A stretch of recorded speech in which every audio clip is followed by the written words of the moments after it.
The James Webb Space Telescope wasn't supposed to be one of the most expensive scientific projects in history. In 2000, the budget was $1 billion. But by 2005, the budget quadrupled to $4.5 billion. By 2010, the year it was supposed to launch, none of the main instruments or mirrors were delivered to NASA. The estimated budget in 2010 was already up to $6.5 billion. Members of Congress even considered scrapping the project. Some have argued that we should cut our losses and move on. Others have suggested that we're rewarding bad behavior by continuing to invest in the mission. But there was one more challenge: transporting it from California to a European spaceport in French Guiana in South America. The telescope launched at the end of 2021. The cost was more than $10 billion. But the complexity of the telescope caught NASA by surprise. It got so expensive, Congress nearly scrapped the project. By the time the telescope launched at the end of 2021, the cost was more than $10 billion.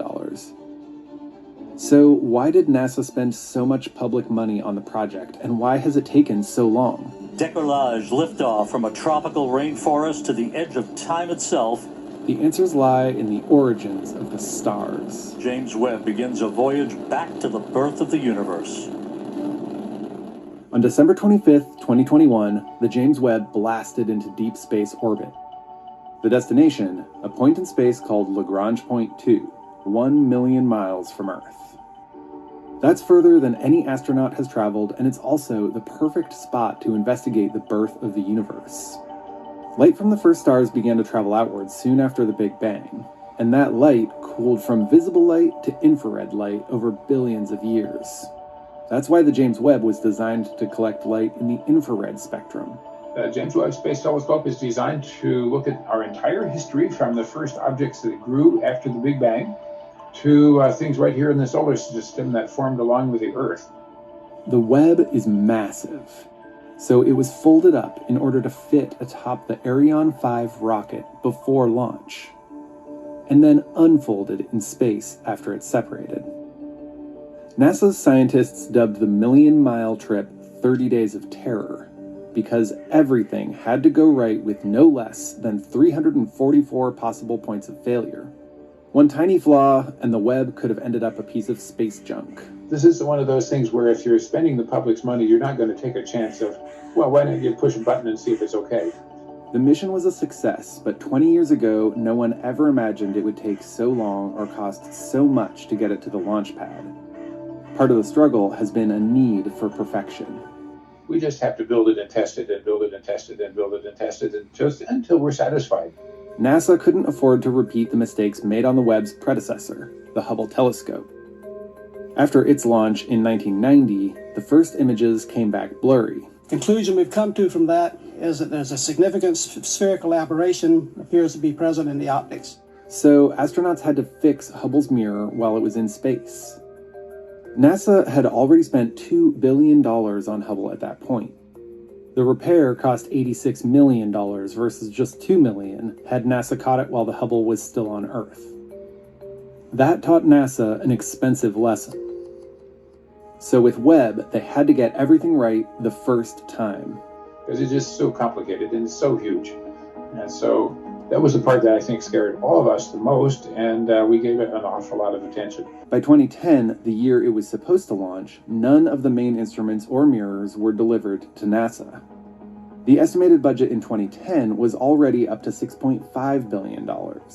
Up until 2011, there were a lot of issues concerning oversight, communication, leadership, management, cost estimating, over-optimism, just almost everything you could think of that could happen was happening. Instead, in 2011, Congress decided to cap the budget at $8 billion and tapped Christina Chaplin to audit the project every year.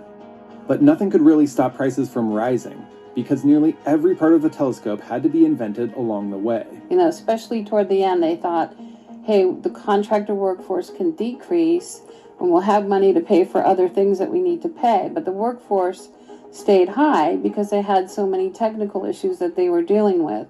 Though it's often compared to Hubble, the James Webb has a mirror 6 times the size of its predecessor and requires far more advanced technology and specialized conditions to operate.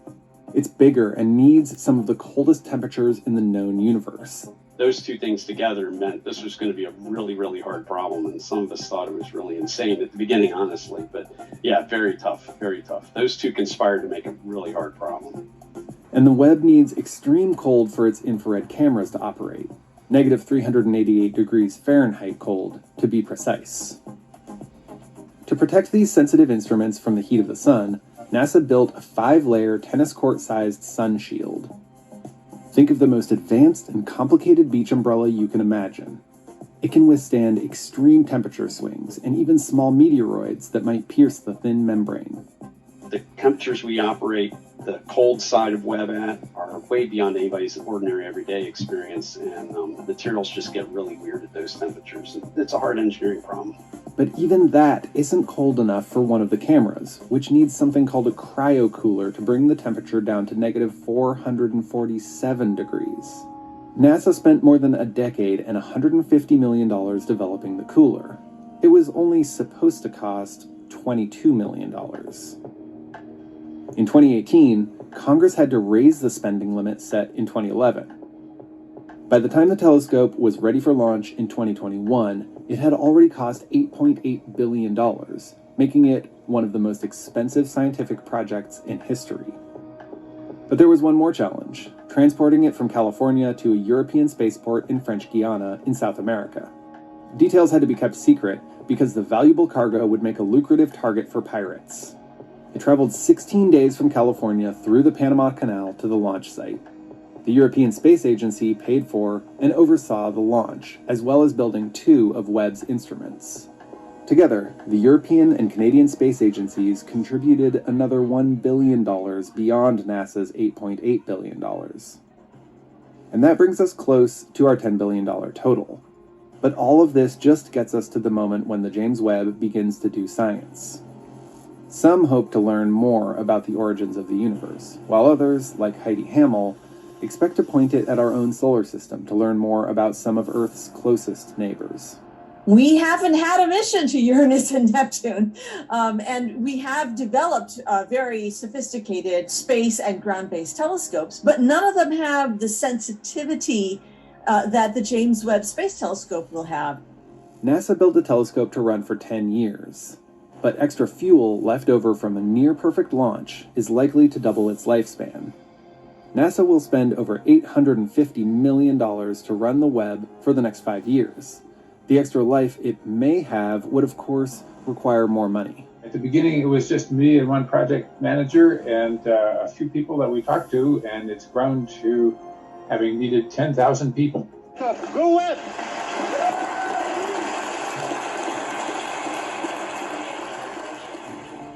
So far, the Webb has little to show beyond this selfie of its big mirror. But it's the images it will record from cameras pointing in the other direction and send back to Earth, too, that everyone is waiting for. It's hoped that capturing a glimpse of the birth of our universe will make all the time and expense worthwhile. Hubble's images led to 19,000 scientific papers, many of which changed our ideas of the universe. Just one of those revealed the discovery of water on Jupiter's smallest moon, called Europa. James Webb has some big footsteps to follow. And that's a really powerful aspect of this telescope, Webb and Hubble, that allows these telescopes to continue to produce incredible science year after year after year, even after the telescopes are gone. Thanks for watching. Did you like this video? Then show your support by subscribing, ringing the bell, and enabling notifications.